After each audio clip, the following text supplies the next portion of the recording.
Hola, qué gusto saludarlos. Les habla Arturo Parada de ACRE. Y en los próximos minutos estaré dándoles un recorrido por el modelo de desarrollo de centros de datos que construí recientemente, el cual permite a los profesionales inmobiliarios evaluar proyectos de infraestructura digital a escala institucional, con el mismo rigor que aplica a la clase de activos tradicionales, llámese industria, oficina, retail, hotel, multifamiliar, etc. En pocas palabras, este modelo está diseñado para evaluar escenarios en los que se tenga la intención de desarrollar, arrendar, estabilizar y luego vender centros de datos. Sin más preámbulos, comencemos.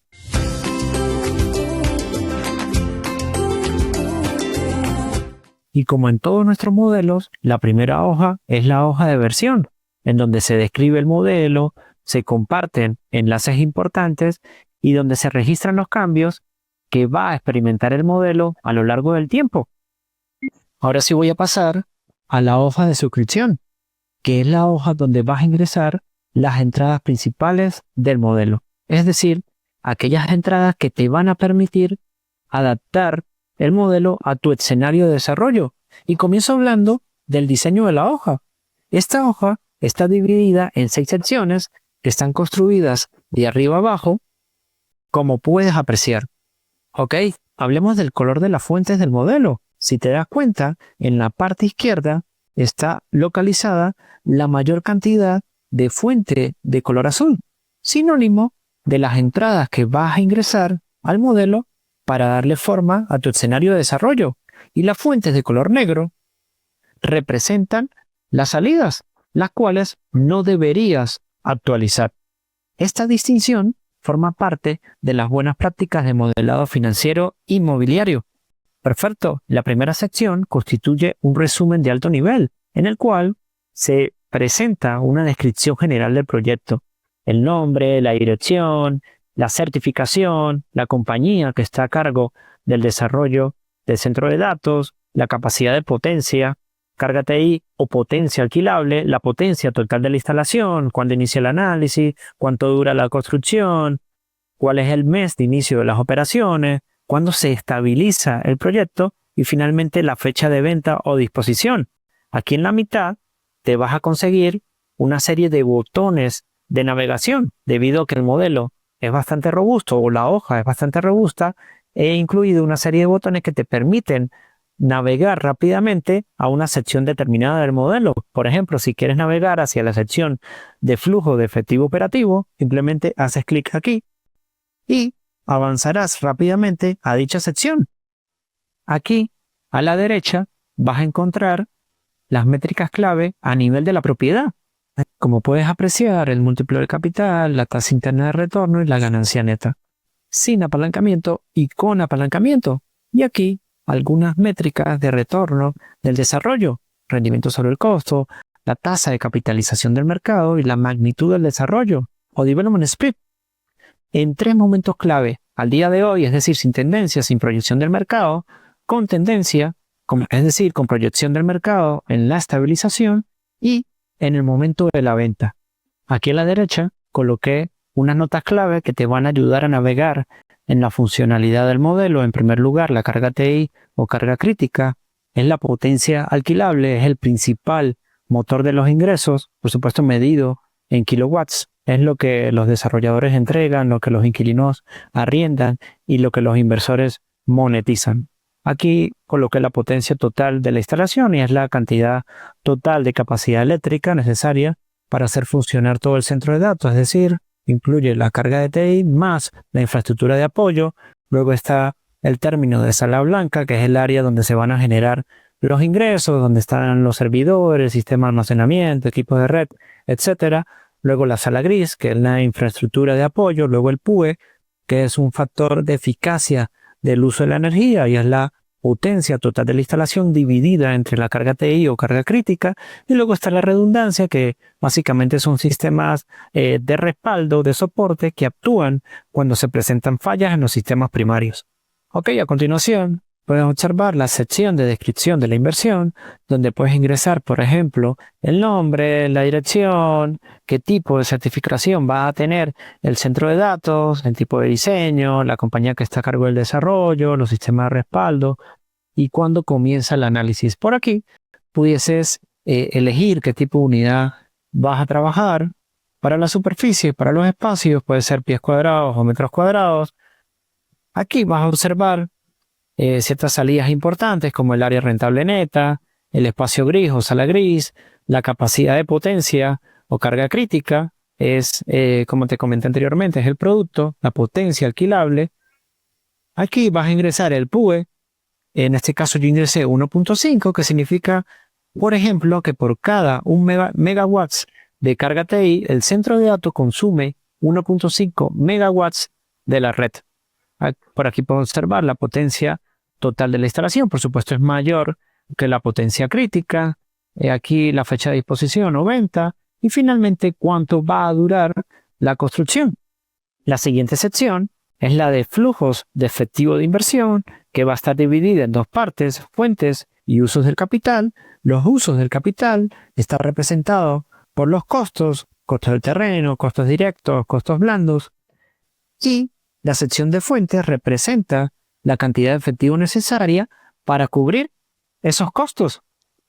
Perfecto, en primer lugar tienen los costos del terreno, tienen la posibilidad de ingresar 4 ítems asociados a dichos costos.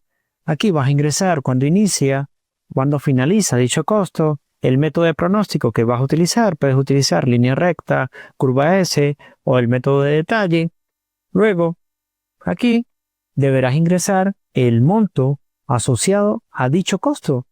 Y aquí a la derecha vas a observar los flujos de efectivo que resulten de dichas entradas. Es decir, este sería tu modelo de flujo de efectivo descontado. ¿Ok? A continuación, los costos directos, donde tienes la posibilidad de ingresar hasta 10 ítems. Yo ingresé, por ejemplo, en primer lugar las obras e infraestructura civil, comenzando en el mes 1. Quiere decir que en el mes 1 vas a observar el primer costo y se va a distribuir hasta el mes 6. Quiere decir que los costos asociados a ese ítem se van a distribuir entre el mes 1 y el mes 6, como puedes apreciar. Luego, yo elegí la curva S. Sí, generalmente los costos de construcción se distribuyen siguiendo una distribución normal. Eso significa que cuando inicia la construcción el ritmo es muy lento, quiere decir que los costos son bajos, y a medida que se acelera el ritmo de la construcción, los costos aumentan hacia la mitad del periodo, como puedes apreciar, y luego comienzan a disminuir porque el ritmo de la construcción se desacelera a medida que se acerca la entrega de la obra. También pudieses elegir la línea recta como método de pronóstico, y fíjate cómo los costos se distribuyen de manera uniforme entre el mes 1 y el mes 6. Y también pudieses elegir el método de detalle y te darás cuenta cómo esta fila se coloca con fondo y fuente de color azul, sinónimo de que puedes detallar manualmente dichos costos. En este caso, debes cerciorarte que la suma de los costos que detalles sume el costo total asociado a ese ítem. Como puedes verificar aquí abajo, suma 10.210.000, 10.210.000. Ok, voy a dejarlo como estaba. Curva S. Bien. Ahora, si deseas cambiar el valor de la pendiente de la curva S, puedes dirigirte a esta hoja que se llama referencia de curva S, y en esta celda puedes ingresar el valor de la pendiente. Aquí hay una especie de guía. Cuanto mayor sea el número, mayor va a ser la pendiente de la curva S. Vamos a suponer que quiero una pendiente mayor, de valor 9. Fíjate que ahora los flujos de efectivo se concentran en mayor medida en la mitad de la curva. Ok, voy a dejarlo como estaba. Me regreso a la hoja de suscripción. Ok, a continuación los costos blandos, en donde vas a aplicar la misma metodología, y aquí se reflejan los costos totales del proyecto antes de la financiación. A continuación, los costos de financiamiento. En primer lugar, los intereses de construcción capitalizados, que los calcula el modelo. ¿Qué significa capitalizados? Bueno, que se agregan al presupuesto del proyecto y, por supuesto, deben ser cubiertos por alguna fuente. En este caso, serían cubiertos por las reservas de intereses asociadas al préstamo de construcción. Perfecto. Hablemos de las fuentes para cubrir esos usos del capital. Y lo primero que vas a hacer es ajustar el préstamo al costo, el loan to cost. Yo ajusté un 70%, por supuesto, un 70% del costo total del proyecto. Aquí vas a apreciar que esa deuda de construcción tiene la posibilidad de dividirse en dos tramos, en un préstamo de construcción y en un préstamo mezzanino. En este caso yo configuré un 65% de préstamo de construcción y un 5% restante del préstamo mezzanino. Como puedes apreciar, préstamo de construcción y monto del préstamo mezzanino. Pero si quisieras configurar todo como préstamo de construcción, sencillamente vas a introducir el porcentaje total aquí, 70%, y vas a observar cómo desaparece el monto del préstamo mezzanino. Muy bien. A continuación vas a observar el orden de financiamiento, de primero el capital y de segundo la deuda de construcción. Inclusive puedes visualizar el orden de financiamiento de esa deuda de construcción. En este caso, por defecto, de primero el préstamo de construcción y de segundo el préstamo mezzanino. Vamos a visualizar cómo fluyen los flujos de efectivo en el modelo de flujo de efectivo descontado aquí a la derecha. Y fíjate que esta línea corresponde al capital, primero capital, y una vez que termina el capital, esta línea corresponde al préstamo de construcción. Vamos a revisar por aquí. Préstamo de construcción. Préstamo de construcción. Y la línea de abajo sería la de el préstamo mezzanino. Termina el préstamo de construcción y comienza a fluir el préstamo mezzanino, como puedes apreciar. Inclusive, el modelo te da la opción de que el préstamo de construcción y el préstamo mezzanino fluyan de forma par y paso. Voy a elegir aquí uno también. Y vamos a ver aquí a la derecha, por supuesto aquí abajo, capital, capital, y aquí arriba vas a ver cómo el préstamo mezzanino y el préstamo de construcción fluyen al mismo tiempo, es decir, de forma par y paso. Ok, voy a dejar el modelo como estaba. A continuación, debes ingresar la tasa de interés referente al préstamo de construcción y referente al préstamo mezzanino.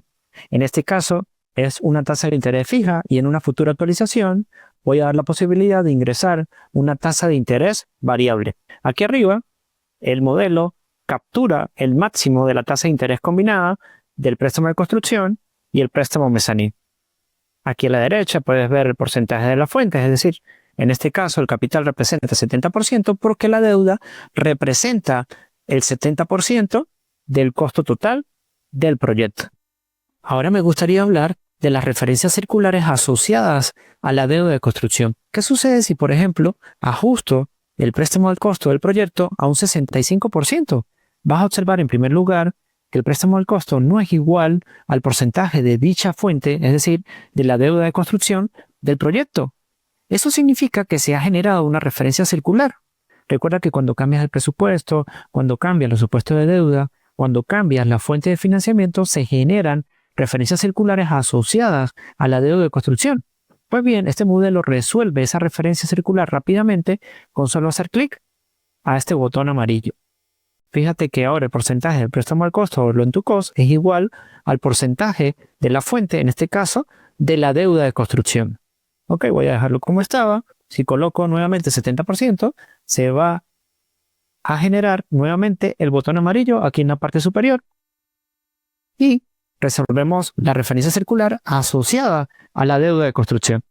Aquí a la derecha puedes observar una métrica relacionada con la potencia alquilable del proyecto. En primer lugar, el monto del capital por kilovatio y en segundo lugar, el monto de la deuda de construcción por kilovatio, al igual que se presenta en los costos del proyecto. Ok, sigo bajando. Aquí vas a observar los flujos de efectivo de la deuda de construcción. En primer lugar, la deuda de construcción antes de la reserva, luego la reserva de intereses y luego la reserva para déficit operativo. Y te darás cuenta que todo está marchando bien porque las fuentes igualan a los usos del capital en cada periodo, como puedes apreciar. Ok, muy bien. Aquí puedes apreciar que el total de los usos de capital es igual al total de las fuentes.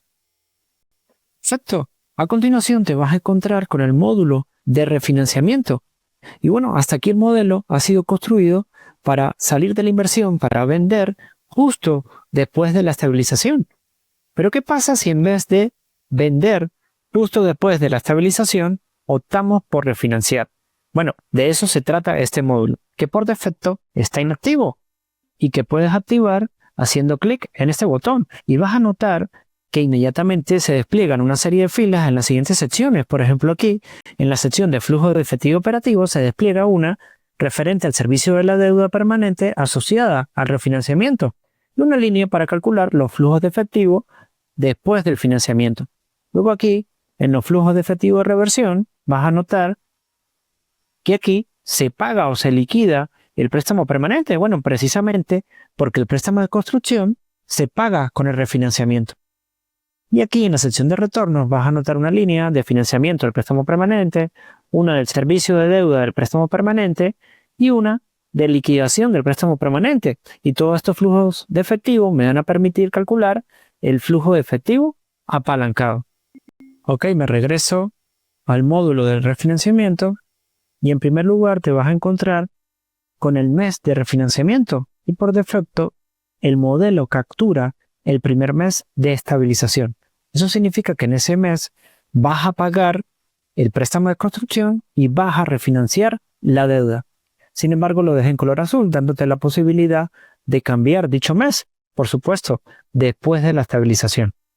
Fíjense que aquí el mes de pago del préstamo de construcción es igual al mes de refinanciamiento. Luego vas a ingresar la tasa de interés anual, si es solo intereses o por el contrario, va a existir amortización, el periodo de amortización y luego el modelo calcula el pago mensual de dicha deuda y el modelo por defecto va a calcular el mes de liquidación o mes de pago de refinanciamiento en el mes de salida de la inversión. Luego aquí algunas métricas importantes, por ejemplo aquí está el radio de cobertura del servicio de la deuda calculado un mes después de refinanciamiento, al igual que el rendimiento de la deuda, y el modelo está diseñado para calcular el refinanciamiento igual a lo que se debe del préstamo de construcción. Sí, aquí sube un poco debido al 1% asociado con las tarifas del préstamo más los costos de cierre.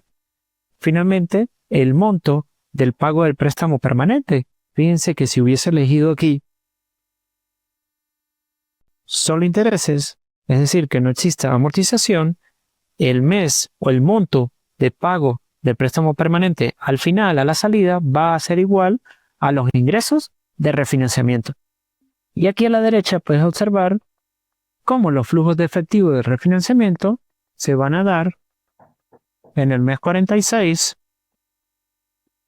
y el pago final se va a dar en el mes 72 como indica el modelo. Ok, regreso para acá. Muy bien, si deseas desactivar el refinanciamiento, sencillamente haces clic aquí. Ahora es momento de hablar de los flujos de caja operativos o flujos de efectivo operativos. Y aquí vas a notar una gran diferencia con respecto a los modelos de desarrollo de activos tradicionales, llámese industrial, oficina, retail, multifamiliar, etc., donde los supuestos principales giran en torno al espacio rentable, es decir, cuántos pies cuadrados o cuántos metros cuadrados, cuál es la tarifa y durante qué periodo se da la absorción.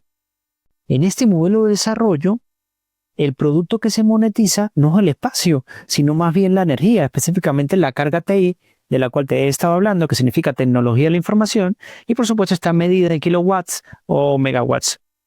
Quiere decir que esta es la unidad central del diseño y es la base para los contratos de arrendamiento que van a tener los inquilinos y el fundamento sobre el cual los inversionistas y los prestamistas van a dimensionar el capital. En otras palabras, la energía es lo que impulsa los ingresos en este modelo. Determina cómo se construye la infraestructura del centro de datos, cuáles son los sistemas de respaldo que se requieren y cómo funciona la instalación. En estos proyectos, el espacio es secundario. Una sala de datos puede estar físicamente terminada, pero si no entrega energía, no genera ingresos. Y lo primero que muestra esta sección es el mes de inicio de las operaciones. Por defecto, el modelo captura dicho mes un mes después que finalice la construcción. Recuerde que la finalización de la construcción va a estar atada a cuando finalice el pronóstico de los usos del capital. Luego muestra el primer mes de estabilización y luego cuál va a ser la potencia total alquilable, 20 megawatts o 20.000 kilowatts. Ok, vamos a esta sección, a la de ingresos por alquiler del centro de datos. Tomemos como ejemplo el primer inquilino, CoreBuy Solutions. Él ocupa un espacio de 30.000 pies cuadrados, pero más allá de eso, él requiere una potencia de 6 megawatts o 6 kilowatts. Y fíjense que yo configure el inicio del contrato en el mes 26, pero la puesta en marcha, la ocupación real, en el mes 29. Eso significa que va a tener 3 meses de concesión, que van a ser necesarios seguramente para desplegar el hardware, para realizar pruebas, etc. Y la velocidad de absorción va a ser 417 kilowatts por mes. Eso significa que después de cierto tiempo, este inquilino va a alcanzar la estabilización de los 6 megawatts o 6.000 kilowatts. Esa misma estructura la van a seguir el resto de los inquilinos. Y este modelo lo rastrea con precisión. Ok, ahora vamos a observar nuestro modelo de flujo de efectivo descontado aquí a la derecha y fíjense que aquí está incluido el mes operativo. Quiere decir que aquí el mes 1 o el mes cuando inician las operaciones debería reflejarse en el mes 25. Mes 25, mes de inicio de las operaciones. Ok, sigo con el inquilino 1, CoreBuy Solutions, y los ingresos por concepto de renta de kilowatts deberían o se deben reflejar en el mes 29, tal y como lo muestra el modelo. Mes 29 comienzan los ingresos por renta por concepto de kilowatts. Y a medida que pase el tiempo, esos ingresos van a aumentar precisamente porque está absorbiendo mayor cantidad de carga.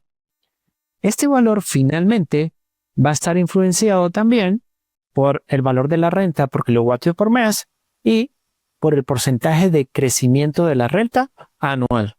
Ahora bien, me gustaría mostrarte lo siguiente, la parte de soporte de cálculo. ¿Cómo el modelo determina que el primer mes de estabilización es en el mes 46? Revisemos esta parte, la cual no deberías ajustar. Repito, constituye el soporte de cálculo del modelo. Ok, primer inquilino, comienza la puesta en marcha, o se da la puesta en marcha en el mes 29, al igual que el inquilino 2, que el inquilino 3, como puedes apreciar, y va a alcanzar la estabilización, es decir, 6.000 kilowatts, en el mes 43. En ese mismo mes alcanza la estabilización el segundo inquilino y en ese mismo mes alcanza la estabilización el tercer inquilino. Pudiésemos decir que es una primera fase de arrendamiento.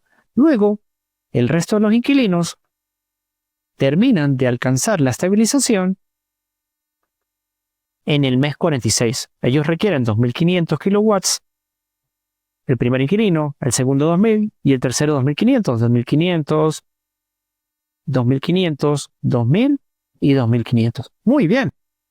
Ahora me voy a regresar y me gustaría revisar esta fila de aquí denominada cronograma. Y fíjense que del mes 0 al mes 24 se denomina etapa de construcción. Luego, en el mes 25 comienzan las operaciones, es decir, comienza el arrendamiento, hasta que en el mes 46 se debería reflejar la estabilización, como puedes apreciar. Ok, la siguiente fila me indica cuál es el porcentaje de kilowatts entregados mes a mes. Y fíjense que en el mes 29 debería comenzar. Mes 29 comienza hasta que en el mes 46 se alcanza el 100% de la carga entregada o los 20 megawatts. ¡Perfecto! Continúo con la recuperación de ingresos. Y lo primero que vas a hacer es ingresar cuál va a ser el porcentaje de recuperación de los gastos respecto a cada inquilino. Y fíjate que la recuperación de ingresos se asigna de manera proporcional. Eso significa que cada inquilino paga su parte de los gastos operativos totales según la carga que haya absorbido, de manera que la recuperación de ingresos escala con el tiempo según la carga absorbida. Y si nos desplazamos a la derecha a nuestro modelo de flujo de efectivo descontado, vas a notar que los inquilinos no pagan su parte de los gastos operativos hasta que comienzan a consumir energía. Luego tienes la posibilidad de ingresar un factor de vacancia general y pérdida crediticia del centro de datos aplicado sobre el ingreso bruto potencial. Y cabe resaltar que esto no es un factor teórico. De hecho, la entrega de energía puede retrasarse por distintos factores como latencias en la red, condiciones climáticas, desajustes operativos, etc. A continuación, los gastos operativos que van a estar impulsados por el consumo de la energía, sobre todo los servicios públicos. Fíjense que aquí he incluido para su cálculo el factor PUE o el factor de eficiencia en el uso de la energía. Eso significa que ese monto va a estar influenciado no solo por la potencia alquilable, la potencia entregada a los inquilinos, sino que también por la potencia total de la instalación. Es decir, incluye los sistemas de refrigeración, iluminación, respaldo, etc. Sin embargo, tienes la posibilidad de asignar un porcentaje fijo para cada uno de los gastos, a excepción de los impuestos que comentaré a continuación, que va a permitir que se reflejen a partir del mes de inicio de las operaciones, como puedes apreciar en este caso. Además, deberás ingresar el monto por kilovatio por mes para cada uno de los gastos, a excepción de la comisión de gestión y de los impuestos. La comisión de gestión está atada al ingreso bruto efectivo y dado que es un gasto recuperable, se va a generar una referencia circular. Si cambio este porcentaje, voy a cambiarlo a 2.5 para mostrarlo y fíjense que inmediatamente aparece un botón amarillo aquí arriba invitándome a recalcular. Hago clic aquí y el modelo va a iterar los flujos de efectivo para resolver la referencia circular vinculada con la comisión de gestión. Voy a dejarlo como estaba. Ok. Y a continuación vas a observar los impuestos sobre bienes inmuebles. Aquí puedes ingresar un monto fijo con su respectivo crecimiento anual conforme a las prácticas institucionales. Y a continuación puedes ingresar una reserva de gastos de capital con su respectivo porcentaje de fijación, crecimiento anual y el monto por kilovatio por mes, como comenté anteriormente. Aquí puedes ingresar otro gasto de capital. Perfecto. Voy a continuar con los flujos de efectivo de reversión. Y lo primero que vas a hacer es ingresar el mes de venta, el mes de salida de la inversión. Aquí vas a ingresar la tasa de capitalización de mercado actual, es decir, la del día de hoy, que básicamente representa una tasa de capitalización de mercado de una propiedad similar estabilizada al día de hoy. Aquí la tasa de capitalización de salida que te va a permitir calcular el valor de la venta y aquí los costos asociados a la venta. Seguidamente vas a observar una proforma de reversión con tres escenarios, uno estabilizado sin tendencia, es decir, al día de hoy, uno estabilizado con tendencia, es decir, con proyecciones de mercado a partir del mes de la estabilización y un escenario de venta, por supuesto, que depende del mes que ingreses aquí. Esto te va a permitir calcular tres valores estabilizados de la propiedad en los mismos tres escenarios utilizando el método de capitalización directa. Aquí puedes observar los ingresos brutos de la venta, fíjate que es este mismo valor, y a ello le vas a restar los costos asociados a la venta, la liquidación del préstamo de construcción. Si estuvieses trabajando con un refinanciamiento, aquí aparecería liquidación del préstamo permanente o liquidación del refinanciamiento, para finalmente obtener los ingresos por venta. Muy bien, ahora me voy a dirigir a la sección de retornos, que están representados por los flujos de efectivo a nivel de la propiedad. Y en esta sección sencillamente vamos a utilizar los flujos de efectivo de inversión, los flujos de efectivo operativo y los flujos de efectivo de reversión para calcular el flujo de efectivo no apalancado y el flujo de efectivo apalancado, como puedes apreciar aquí a la derecha en tu modelo de flujo de efectivo descontado. Todo ello te va a permitir calcular el múltiplo de capital, la tasa interna de retorno y la ganancia neta. Finalmente, vas a observar el cálculo del rendimiento sobre el costo, sin tendencia, es decir, al día de hoy, con tendencia, es decir, en la estabilización y en el momento de la venta. Y finalmente, el cálculo de la magnitud del desarrollo. Recuerda que como los desarrollos son más riesgosos, es un buen síntoma que el rendimiento sobre el costo sea mucho mayor a la tasa de capitalización del mercado. Y te podrás dar cuenta que esas métricas clave aparecen en la parte superior del modelo que expliqué comenzando el video. Y con esto me despido del recorrido, el modelo de desarrollo de centro de datos. Si tienes alguna pregunta, házmelo saber. Muchas gracias por tu atención.